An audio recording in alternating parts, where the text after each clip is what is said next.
అందరికీ నమస్కారం అండి. ఈరోజు మనం పతంగి శ్రీనివాసరావు గారు రచించిన కొత్త చిగురు అనే ఓ చక్కటి కథను విందాం. ఇక కథలోకి వెళ్దాం. గత కొన్ని రోజుల నుంచి పూర్ణి కంటి చెమ్మ ఆరటం లేదు. భర్త టార్చర్ రోజురోజుకు శృతి మించుతోంది. అతనితో కలిసి ఉండటం ఇక తన వల్ల కావటం లేదు. 6 ఏళ్ల కొడుకు వినీత్ను చూస్తుంటే గుండె తరుక్కుపోతోంది. తండ్రి ప్రేమకు దాదాపు దూరం అయ్యాడు అతను. భర్త ప్రతిరోజు తాగొస్తాడు. అడిగితే బెల్ట్ తీస్తాడు. ఒంటి మీద వాతలు తేలెట్టుగా కొడతాడు. అర్ధరాత్రి తన కేకలు వేస్తే ఆ చప్పుడికి వినీత్ లేస్తాడని, తల్లి పడే ఆ చిత్రహింసలు చూసి ఆ పసివాడి మనసు ఆక్రోశిస్తుందని, వాడి మీద తన ప్రభావం చూపుతుందని తాను ఉగ్గపట్టుకుంటోంది 2 పెదవులను బిగించి. పూర్ణిమ పుట్టింట ఎంతో సుకుమారంగా పెరిగింది. తండ్రి వ్యాపారంలో బాగా సంపాదించాడు. తనొక్కతే తల్లిదండ్రుల సంతానం. అందుకే ఎంతో గారాబం చూపారు. డిగ్రీ వరకు చదివించారు. ఒక్కసారిగా ఆమెలో ఏవేవో జ్ఞాపకాలు పొరలు. అరవింద్. పూర్ణిమ ఇంటికి దగ్గరలోనే వారిల్లు. ప్రతిరోజు పూర్ణిమను గమనించేవాడు అతను. ఆమె మీద అలవిమాలిన అభిమానం పెంచుకున్నాడు. ఒకరోజు తన ఇంటి మీదుగా వెళ్తున్న పూర్ణిమను బైక్ మీద స్లోగా ఫాలో అయ్యాడు. కాలేజీ దగ్గరే కనుక ఆమె నడిచే వెళ్తుంది. తన వెనక ఫాలో అవుతున్న అరవింద్ను గమనించి ఒక్కసారిగా వెనక్కి తిరిగి చూసింది. అతను తత్తరపడ్డాడు. ఆమె కళ్ళల్లో బెరుకు. అతను ఆగిపోయాడు. మరొక రోజు పూర్ణిమ కాలేజీకి బయలుదేరకముందే మలుపు వద్ద కాపు కాశాడు. దగ్గరకొచ్చిన పూర్ణిమకు అడ్డు తగిలి హాయ్ అంటూ ఎంతో ధైర్యంగా పలకరించాడు. తను చిరునవ్వు నవ్వింది ప్రతిగా. అంతకు మించి తనకేమీ తోచలేదు. ఏ గ్రూప్ అడిగాడు. చెప్పింది. అలా మొదలైంది పరిచయం వారిద్దరి మధ్య. అరవింద్ తను లా చదువుతున్నట్టుగా చెప్పాడు. ఒకరోజు అడిగాడు ఎంతో చనువుగా, నన్ను పెళ్లి చేసుకుంటావా అని. పూర్ణిమలో కొద్దిగా తత్తరపాటు. నువ్వు అంగీకరిస్తే మా డాడీని పంపుతాను మీ ఇంటికి అంటూ చెప్పాడు. మరి మన కులం? మాకు అభ్యంతరం లేదు. మేము అభ్యుదయవాదులం. మా పూర్వీకుల నుంచే మాది కమ్యూనిజం భావజాలం. మా నాన్న ఒప్పుకోకపోవచ్చు. ఎందుకంటే ఆయన సనాతనవాది. నేను ఒక్కగానొక్క కూతుర్ని. ఆయనకు కొన్ని అభిప్రాయాలు ఉంటాయి. మరి నాతో ఎందుకింతగా పరిచయం పెంచుకున్నావు? నాలో ఎందుకిన్ని ఆశలు రేపావు? సూటిగా అడిగాడు అరవింద్. సారీ, నేను అంత దూరం ఆలోచించలేదు. కేవలం ఫ్రెండ్షిప్గానే భావించాను. కాలక్రమేణా అది నువ్వంటే నాకిష్టంగా మారింది. అయితే నీతో మాత్రం శాశ్వతంగా ఉండేంత సాహసం మాత్రం చేయలేను. ఆమె కూడా నిక్కచ్చిగానే చెప్పింది. పూర్ణిమ, నాకు నువ్వు తొలి పరిచయానివి. నిన్ను తప్ప నా భాగస్వామి స్థానంలో ఎవరినీ ఊహించుకోలేను. నిజమే. అయితే నేను మాత్రం మా పేరెంట్స్ అంగీకారం లేకుండా ఏమీ చేయలేను. మీ ఆడవాళ్లు ఎలాగైనా సమాధాన పడతారు. అది మీకు దేవుడిచ్చిన వరం. ఎనీహౌ, నీ భావి జీవితం సుఖప్రదంగా ఉండాలని భావిస్తున్నాను. అతని కళ్లల్లో నిర్వేదం. ఇతని పేరు ప్రదీప్. ప్రభుత్వ ఉద్యోగి. మంచి శాలరీ. నువ్వు సుఖపడతావు. నిశ్చింతగా ఉండొచ్చు. ఒక ఫోటోను చూపించి చెప్పాడు తండ్రి పూర్ణిమకు. ఆయన చెప్పాడు మరలా, ఇతనికి ఆస్తిపాస్తులు లేకపోవచ్చు. అయితేనే గౌరవప్రదమైన ఉద్యోగం ఉంది. ఈ సంబంధాన్ని మా ఫ్రెండ్ ఒక అతను తెచ్చాడు. దురదృష్టవశాత్తు తల్లిదండ్రులను యాక్సిడెంట్లో కోల్పోయాడు. నా స్వార్థం ఏంటంటే అతను నాకు అల్లుడుగానే కాకుండా కొడుకుగా కూడా ఉంటాడని. అభ్యంతరం చెప్పలేదు పూర్ణిమ. ఒక శుభముహూర్తంలో పూర్ణిమ వివాహం ప్రదీప్తో జరిగింది. వివాహమైన కొత్తలో ఎంతో అన్యోన్యంగా సాగింది వారి సంసార జీవితం. వారి అనురాగానికి చిహ్నంగా వినీత్. కాలచక్రంలో అనుకోని మార్పులు. లంచం తీసుకుంటూ ఏసీబీకి దొరికాడు ప్రదీప్. ఫలితంగా సస్పెండ్ అయ్యాడు. ఈ పరిణామం పూర్ణిమ తండ్రిని కుంగదీసింది. ఆపద మీద ఆపద వచ్చినట్లు ఆర్థిక మాంద్యం ఆయన వ్యాపారాలను దెబ్బతీసింది. పార్ట్నర్స్ మోసం చేశారు. ఫలితంగా అప్పులు. ఉన్న ఇంటిని అమ్మవలసొచ్చింది. అవమానాన్ని భరించలేక ఒక దుర్దినాన ఆత్మహత్య చేసుకున్నాడు. అగాధంలోకి కూరుకుపోయింది పూర్ణిమ జీవితం. ఉద్యోగాన్ని కోల్పోయిన ప్రదీప్ తాగుడుకు బానిసయ్యాడు. పూర్ణిమ బంగారానికి రెక్కలొచ్చాయి. ఇంటి కిరాయి కూడా చెల్లించడం గగనం అయిపోయింది. అప్పుడు బయటపడింది ప్రదీప్ అసలు స్వరూపం. అతని శాడిజం పరాకాష్ఠకు చేరుకుంది. ఇక తనకు చావే పరిష్కారం అనుకుంది పూర్ణిమ. అయితే కొడుకు గుర్తుకొచ్చి సమాధానపడింది. ఒకరోజు బ్యాగ్ వేసుకుని స్కూల్కెళ్లిన వినీత్ గంటలో తిరిగొచ్చాడు. 2 నెలల నుంచి ఫీజు కట్టనందున అతడికి స్కూల్ నుంచి ఇంటికి పంపారు. ఓ రోజు మార్కెట్లో అనుకోకుండా కలిశాడు అరవింద్.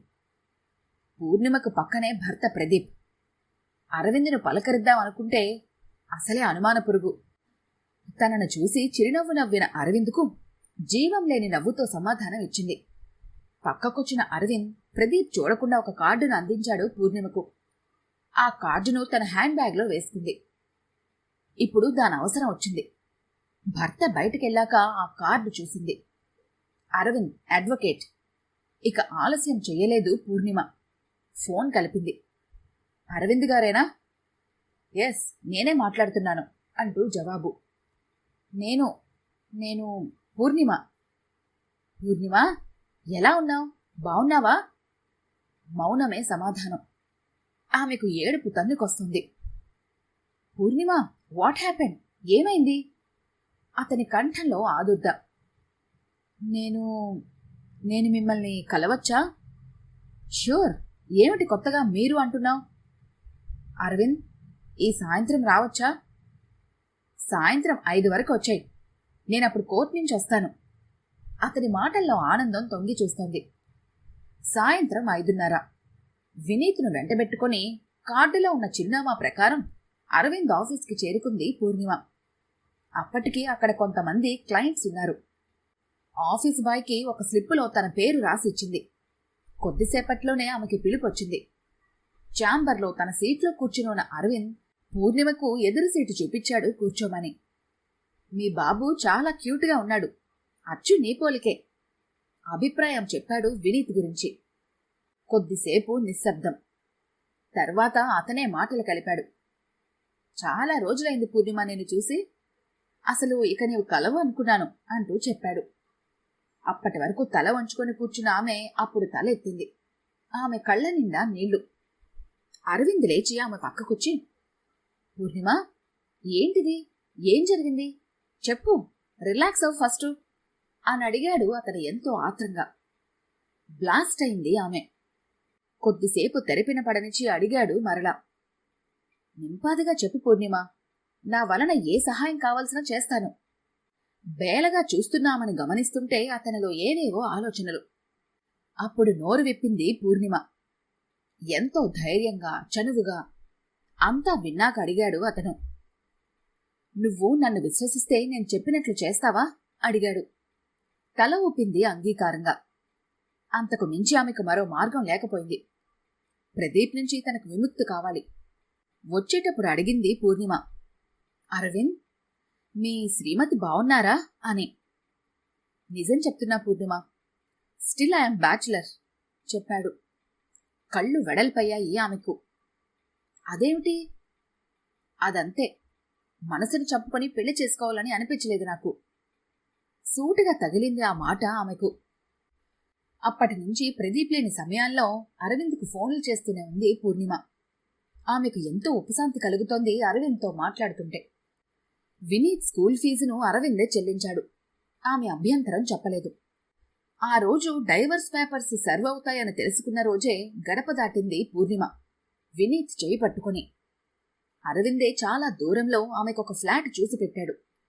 ప్రదీప్కు ఆమె చిరునామా దొరకకూడదు. అందుకే ఆమె సెల్ సిమ్ కూడా మార్చాడు. డైవర్స్ పేపర్స్ అందుకున్న ప్రదీప్ శివాలెత్తుతాడని ఆమెకు తెలుసు. అది తనకు అనవసరం అనుకుంది మొండిగా పూర్ణిమ. జీవితం మీద తిరిగి ఆశలు కలిగించాడు అరవింద్. ఒకరోజు అడిగాడు అరవింద్, నీకు చట్ట ప్రకారం డైవర్స్ వచ్చాక నా ఫీజు చెల్లించాలి అని. పక్కనే ఉన్న వినీత్ తలను నిమురుతూ నవ్వుతూ చూస్తూ ఉండిపోయింది పూర్ణిమ. మరలా చనువు పెరుగుతోంది వారిద్దరి మధ్య. ఒకరోజు అరవింద్ ఫోన్లో హఠాత్తుగా, పూర్ణిమ, ఉస్మానియా మార్చురీకొస్తావా అని అడిగాడు. ఎందుకు అరవింద్? ఆమెకి అర్థం కాలేదు. సారీ పూర్ణిమ, ప్రదీప్కు రోడ్ యాక్సిడెంట్. బాగా తాగి. ఆమెలో ఏ విధమైన ఫీలింగ్స్ లేవు. నేను రాలేను అరవింద్. అతనితో నాకు ఏ విధమైన సంబంధాలు లేవు. మరి అంతిమ కార్యక్రమాలు? అతన్ని అనాథ శవం కింద ట్రీట్ చేస్తారు, అంతే. సరే, నీ ఇష్టం. ఆ సమయంలో అతని వద్ద దొరికిన డైవర్స్ పేపర్స్లోని నీ అడ్వకేట్గా నా పేరు చూసి పోలీసులు నాకు ఇన్ఫార్మ్ చేశారు. అందుకే ఈ విషయం నాకు తెలిసింది. కూల్ డౌన్ పూర్ణిమ. తేలికగా శ్వాస తీసుకుంది పూర్ణిమ. అరవింద్ తన పలుకుబడితో పూర్ణిమకు ఒక ప్రైవేట్ సంస్థలో జాబ్ ఇప్పించాడు. తనకు అరవింద్ మరలా కలవకపోతే, అతడు తనకు ఏ విధమైన సహాయం చేయకపోతే తన పరిస్థితి? ఎందుకు అతని మీద అలవిమాలని అభిమానం పెరుగుతోంది పూర్ణిమకు. ఒకరోజు సాయంత్రం కోర్టు నుంచి డైరెక్ట్గా పూర్ణిమ ఇంటికొచ్చాడు అరవింద్. వినీత్కు అరవింద్కు చనువు బాగా పెరిగింది. అరవిందే ఆ విధమైన చొరవ తీసుకున్నాడు. వినీత్ 10th క్లాస్కి వచ్చాడు. అతనికంతా అర్థమైంది. తన తండ్రి తన తల్లిని ఏ విధంగా బాధ పెట్టాడో, తన తల్లి తన కలలన్నీ తన మీదే పెట్టుకుని ఎలా జీవిస్తుందో అంతా అవగతం అవుతోంది వినీత్కు. టీకప్పు టీపాయ్ మీద పెడుతూ అడిగాడు అరవింద్. పూర్ణిమ, నా ఫీజు సంగతి ఎంత ఇవ్వమంటావు? అసలు విషయానికి వస్తున్నాను పూర్ణిమ. మనం పాత పరిచయంలో ఎలా ఉండేవాళ్ళం? అందుకే అప్పటి ప్రేమను ఇప్పుడు చిగురింప చేసుకుందాం. ఏమంటావు? అడిగాడు. బాగా ఆలోచించావా అరవింద్? నాకు ఒక కొడుకు కూడా ఉన్నాడు. అక్కడే ఉన్న వినీత్ను దగ్గరకు తీసుకుని అడిగాడు అరవింద్. వినీత్, రేపు నువ్వు పై చదువుల కోసం దూర ప్రాంతానికి వెళ్ళిపోతావు. ఆ తర్వాత నీకు పెళ్ళవుతుంది. నీ జీవితం నీది. మీ నాన్న నీకొక పీడకల, అది గతం. మరి మీ అమ్మకు తోడు నీడా? వినీత్ కళ్లల్లో నీటి చెమ్మ. అతనిలో అంతులేని ఆలోచనల మథనం. ఆ ఆలోచనల మధ్యనే అతను నిర్ణయం తీసుకున్నాడు. తన తల్లికి తన అభిప్రాయాన్ని వెల్లడించడానికి ఏమాత్రమూ ఆలస్యం చెయ్యలేదు Vineeth. Mummy, good morning. Vineeth, ఎలా ఉన్నావురా? ఎంఎస్ చేయడానికి యుఎస్ వెళ్లిన వినీత్ వీడియో కాల్ ద్వారా మాట్లాడుతున్నాడు. Mummy, many many happy returns of the day. నీకు డాడీకి కూడా. అప్పుడే బయటకొచ్చాడు Aravind. Hi Vineeth, how are you అంటూ పలకరించాడు. ఫైన్ డాడీ, మీకు కూడా many many happy returns of the day. Oh, ఈరోజు మన పెళ్లి రోజు కదూ? చిలిపిగా చూశాడు అరవింద్ పూర్ణిమ వైపు. ఇంతలోనో కొరియర్ బాయ్ ఒక పార్సిల్ తెచ్చాడు. అది వినీత్ పంపిన కేక్. ఇప్పుడు పూర్ణిమ జీవితం 3 పువ్వులు 6 కాయలుగా ఎంతో సుఖంగా సాగిపోతోంది. ఈ కథ కనుక మీకు నచ్చినట్లయితే లైక్ చేయండి, షేర్ చేయండి. మరిన్ని ఇంట్రెస్టింగ్ కథల కోసం మా ఛానల్ని తప్పకుండా సబ్స్క్రైబ్ చేసుకోండి.